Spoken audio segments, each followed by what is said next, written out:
वाह बाबा, कितनी अच्छी खुशबू है। ये रोज वाले पाव तो नहीं लग रहे। हाँ बिटिया, आज कुछ अलग कोशिश किए हैं। इतना कहकर गोपाल अपनी जगह से उठा और उसने भट्टी से एक बर्तन बाहर निकाला और फिर रुचि से बोला, बिटिया तुम जाओ, अपनी अम्मा के पास तुम जाओ, हम अभी आते हैं, ठीक है? अरे पर ऐसा क्यों? अच्छा, मैं आपकी मदद कर देती हूँ, फिर हम दोनों अम्मा के पास चलेंगे। तनिक सबर रखो बिटिया, हैं? तुम जाओ। वो क्या कहती हो तुम? तनिक सरप्राइज रहने दो।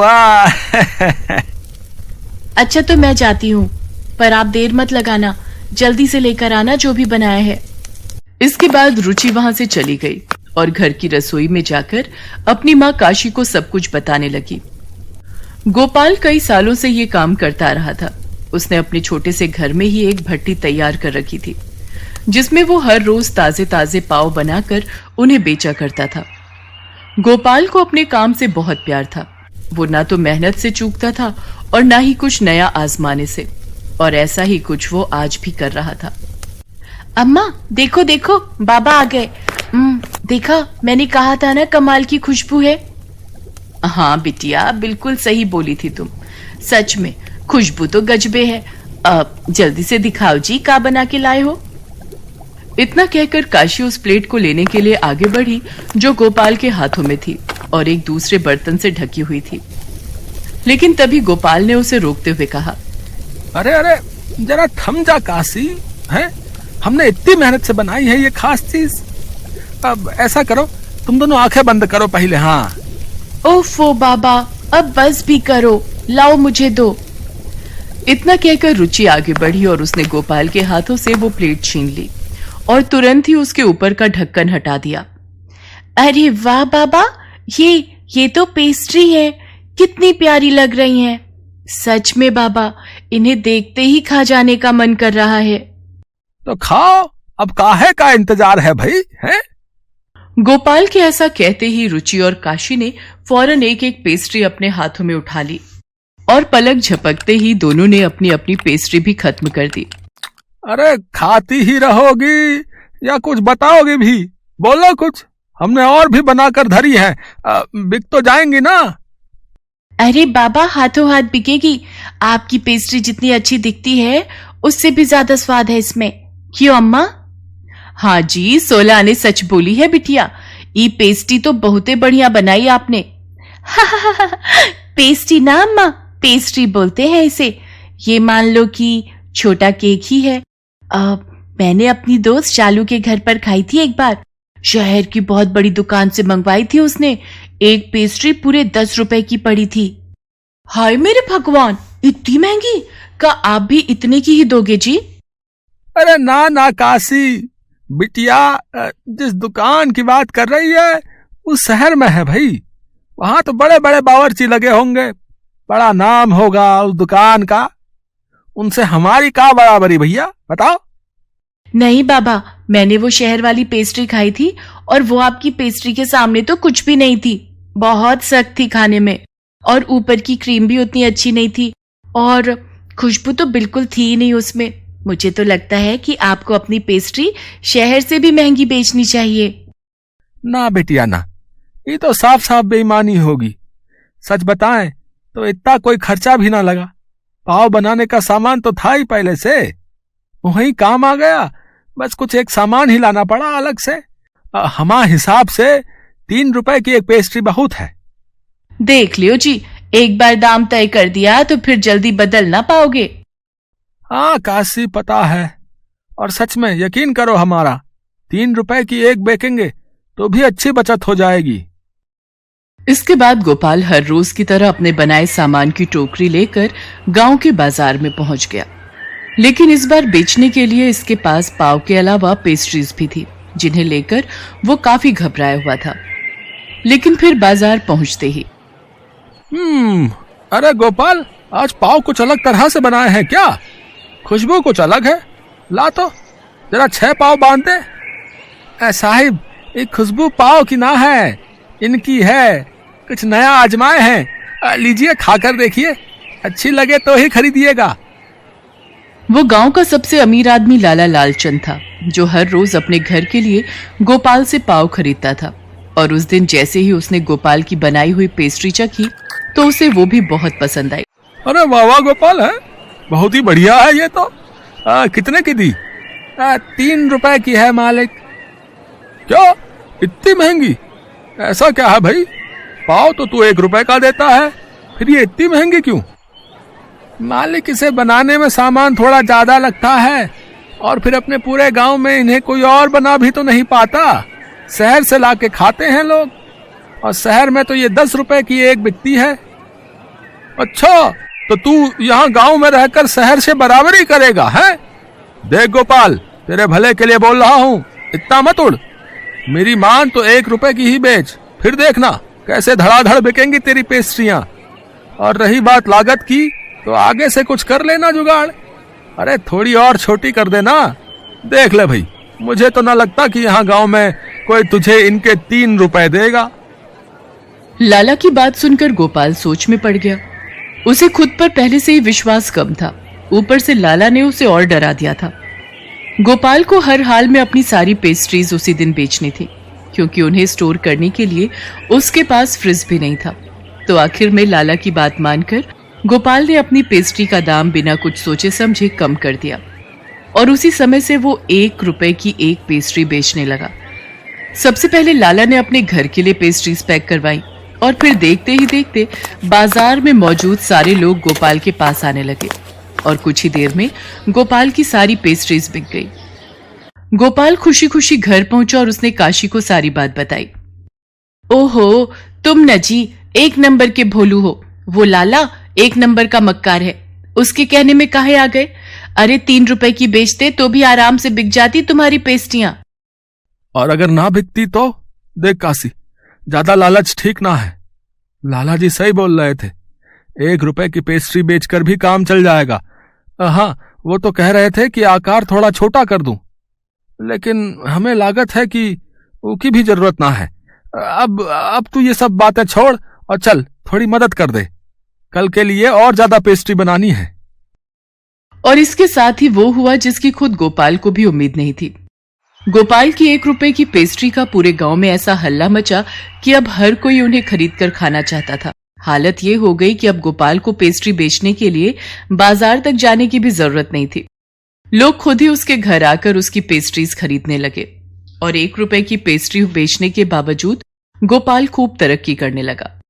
सबसे पहले उसने पेस्ट्रीज को स्टोर करने के लिए एक बढ़िया फ्रिज खरीदा, और साथ ही अपनी भट्टी को भी अपग्रेड कर लिया। गोपाल के पास अब खूब सारी पेस्ट्रीज के ऑर्डर आने लगे, यहां तक कि शहर से भी गोपाल के पास पेस्ट्रीज के ऑर्डर आने लगे। गोपाल दिन दूनी रात चौगुनी तरक्की कर रहा था, लेकिन कोई था जिसे ये सब रास नहीं आ रहा था। उफ, ये क्या कर दिया मैंने? मुझे लगा था कि इसे पट्टी पढ़ाकर मेरा फायदा होगा और मुझे सस्ते में पेस्ट्री मिल जाएगी, लेकिन असल में फायदा तो इसका हो रहा है। नहीं, ऐसे कैसे? ऐसे तो ये गोपाल मुझसे बराबरी कर लेगा, और मैं ऐसा कभी नहीं होने दूंगा। लाला लालची होने के साथ साथ बहुत घमंडी भी था। उसे गोपाल की तरक्की पच नहीं रही थी। वो उसी रात अपने कुछ आदमियों के साथ गोपाल के घर जा पहुंचा, और फिर उसने अपने आदमियों से गोपाल की बनी बनाई भट्टी तोड़ने को कहा। ये देखकर गोपाल ने लाला के पैर पकड़ लिए। नहीं मालिक, ऐसा मत कीजिए, हमारी गलती तो बताइए, क्या कर दिए हम जो हमारी सारी मेहनत बर्बाद कर दे रहे हो आप? तेरी गलती ये है कि तू कुछ ज्यादा ही आगे बढ़ रहा है, अपनी औकात भूल गया है, बस वही याद दिलाने आया हूं तुझे। लाला के आदमी भट्टी को तोड़ने के लिए आगे बढ़ रहे थे, लेकिन तभी वहां कुछ ऐसा हुआ जिसके बारे में लाला ने कभी अपने सपने में भी नहीं सोचा था। लाला का 5 साल का बेटा अंकुश वहां लंगड़ाता हुआ पहुंच गया और गोपाल से बोला, गोपाल चाचा, ये लो पैसे, और जल्दी से मुझे 4 पेस्ट्री दे दो, लाओ जल्दी से दे दो। अंकुश बेटा, तुम यहाँ, और वो भी ऐसे? बेटा तुम चल सकते हो सच में? इतना कहकर लाला ने अपने बेटे अंकुश को गले से लगा लिया। असल में अंकुश अपने जन्म से ही चल नहीं सकता था। डॉक्टर्स भी हाथ खड़े कर चुके थे, लेकिन ऐसे अचानक अंकुश को अपने पैरों पर खड़े देखकर लाला बहुत खुश था। हे भगवान, लाख लाख शुक्र है आपका जो आपने मेरे बेटे को उसके पैरों पर खड़ा कर दिया। बाबा, ये तो गोपाल चाचा की पेस्ट्री का कमाल है, जिनसे मैं किसी भी हाल में दूर नहीं रह सकता। मैं कल से बोल रहा हूँ सबको कि मुझे गोपाल चाचा की पेस्ट्री खानी है, लेकिन कोई भी मुझे लाकर ही नहीं दे रहा था। तो मैंने भी सोच लिया कि मैं खुद ही जाकर ले आऊंगा। मैं थोड़ी दूर तक तो अपनी बैसाखी लेकर चला, लेकिन फिर मैं गिर पड़ा, मेरी बैसाखी टूट गई। पर मुझे पेस्ट्रीज तो खानी ही थी, इसलिए मैं उठा और चलने की कोशिश की मैंने, और देखो मैं यहाँ तक पहुंच ही गया। अब मैं पेस्ट्री खा लूं। चाचा लाओ ना जल्दी। लाला शर्म से पानी पानी हो चुका था। गोपाल की जिन पेस्ट्रीज से उसे इतनी चिढ़ हो रही थी, आखिर में उन्हीं की वजह से उसका बेटा आज अपने पैरों पर चलने की हिम्मत कर पाया था। लाला ने फौरन अपने आदमियों को रुकने का इशारा किया और फिर गोपाल के सामने हाथ जोड़कर बोला, गोपाल, माफ कर दे भाई।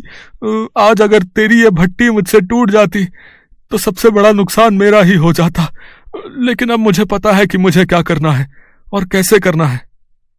इसके बाद से लाला पूरी तरह से बदल गया और गोपाल की जितनी हो सके उतनी मदद करने लगा। लेकिन गोपाल बिल्कुल भी नहीं बदला। वो अब भी अपनी 1 रुपए की पेस्ट्री पहले की ही तरह पूरी ईमानदारी से बेचता रहा।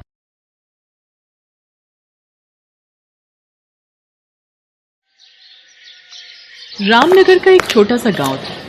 गांव में बड़ा सा बाजार लगता था और बाजार में अक्सर भीड़ लगा करती थी। गर्मियों के मौसम में ये सारी भीड़ रमेश के पेप्सी की दुकान पर लगी रहती थी। अरे रमेश काका, मुझे ऑरेंज वाली पेप्सी दे दो। और मुझे पीली वाली। और मुझे लाल वाली। बच्चे हो या बड़े, सभी को रमेश की पेप्सी बहुत पसंद आती थी और रमेश पूरी ईमानदारी से पेप्सी बनाया करता था। अच्छा फिल्टर पानी, साफ चीनी और साफ सुथरे तरीके से वो जूस बनाकर उन्हें प्लास्टिक की थैलियों में भरा करता था। रमेश की 1 रुपए वाली पेप्सी बहुत बिका करती थी। कुछ ही देर में उसका सारा स्टॉक खत्म हो जाया करता था। अरे काका, पेप्सी है क्या? नहीं बेटा, सब खत्म हो गई, अब कल आना। रमेश की दुकान के सामने दयाल की दुकान थी। दयाल आइसक्रीम बेचता था, पर गर्मियां होने के बावजूद भी उसकी आइसक्रीम बिक नहीं रही थी। पता नहीं ये रमेश अपनी पेप्सी में ऐसा क्या मिलाता है, जो सारे गांव वाले सिर्फ इसी की पेप्सी पिया करते हैं। 1 रुपए वाली पेप्सी में भला क्या स्वाद होगा? मेरी तो आइसक्रीम तक खराब हो रही है। स्वाद का तो पता नहीं, पर वो आइसक्रीम से सस्ती है, इसीलिए ज्यादा बिकती है। हाँ, हो सकता है। क्यों ना आप भी पेप्सी बेचना शुरू कर दे। अरे पर पेप्सी बनाएगा कौन? पेप्सी बनाने की जरूरत थोड़ी ही है। बाजार में बहुत सारी कंपनियां पेप्सी बेचती हैं, आप भी उनसे खरीद कर बेच सकते हो। सोच लो, बहुत मुनाफा होगा। वैसे आइडिया तो अच्छा है, कल ही शहर जाकर ढेर सारी पेप्सी खरीद लाता हूँ। ठीक है। अगली सुबह दयाल शहर से ढेर सारे जूस वाली पेप्सीज ले आया और उसने वो सब अपने फ्रिज में रख दी।